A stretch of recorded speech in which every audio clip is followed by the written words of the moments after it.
उत्तराखंड समान नागरिक संहिता यानी यूसीसी को लागू करने वाला देश का पहला राज्य बन गया है। यानी अब उत्तराखंड में विवाह, तलाक, विरासत और गोद लेने जैसे सभी कानून राज्य के नागरिकों पर एक समान लागू होंगे। हालांकि यूसीसी के तहत अनुसूचित जनजातियों और कुछ संरक्षित समुदायों के लिए विशेष छूट का भी प्रावधान किया गया है। इसी क्षण से समान नागरिक संहिता पूर्ण रूप से लागू हो गई है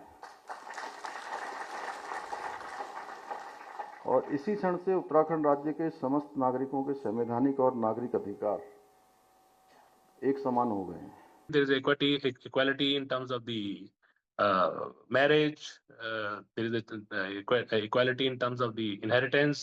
There is equality in terms of the various provisions that were there in different like the Muslim law has some provisions, the Hindu law has some provisions, the other minority communities have different provisions.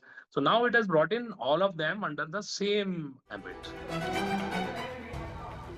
UCC के तहत विवाह, live in relationship का registration कराना अनिवार्य होगा। साथ ही उत्तराधिकार कानूनों में भी कई अहम बदलाव किए गए हैं। लिव इन रिलेशनशिप का 1 महीने के अंदर रजिस्ट्रेशन कराना अनिवार्य होगा, नहीं तो 3 महीने तक की जेल और 10,000 रुपए तक का जुर्माना लग सकता है। वहीं लिव इन रिलेशनशिप में पैदा हुए बच्चों का 7 दिनों के अंदर रजिस्ट्रेशन कराना जरूरी होगा। यूसीसी बहुविवाह पर भी पूरी तरह से रोक लगाता है। सरलता से रजिस्ट्रेशन कराने के लिए सरकार ने डिजिटल पोर्टल की भी शुरुआत की है। सभी धर्मों में पति पत्नी को विवाह विच्छेद के पश्चात समान अधिकार देने के साथ ही पति या पत्नी के जीवित रहते हुए दूसरे विवाह को पूर्णतः प्रतिबंधित कर दिया गया है। भाइयों बहनों, समान नागरिक संहिता में संपत्ति के बंटवारे और बाल अधिकारों के विषय में भी स्पष्ट कानून बनाए गए हैं।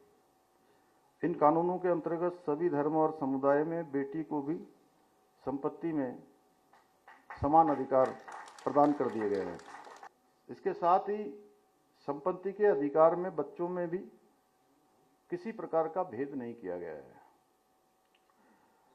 अर्थात प्राकृतिक संबंधों के आधार पर जन्मे, सहायक विधियों द्वारा जन्मे या लिव इन रिलेशनशिप आदि संबंधों द्वारा जन्मे बच्चों को भी संपत्ति में बराबर अधिकार माना जाएगा। उत्तराखंड में यूसीसी लागू होने के बाद मिली-जुली प्रतिक्रियाएं भी सामने आई हैं।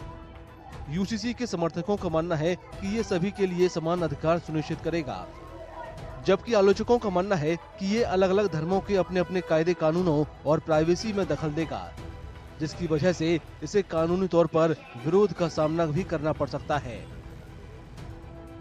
It will create some problems like they have under the schedule they have decided they have listed prohibited relationship, which is against the traditions and customs of some of members of our society. That has to be seen because there the law, as when we say that civil law, it has nothing to do with civil law. It has to also follow the beliefs and customs of some members. If the idea of civil law is to have uniform for all, it cannot touch the sensitivities of one community or the other. Uttarakhand में लागू हुए UCC का मसौदा retired justice Ranjana Prakash Desai की अध्यक्षता वाली 5 सदस्यीय समिति ने 2 फरवरी 2024 को राज्य सरकार को सौंपा था। 28 फरवरी को राज्यपाल से मंजूरी मिलने के बाद विधेयक को मार्च 2024 में राष्ट्रपति की भी मंजूरी मिल गई।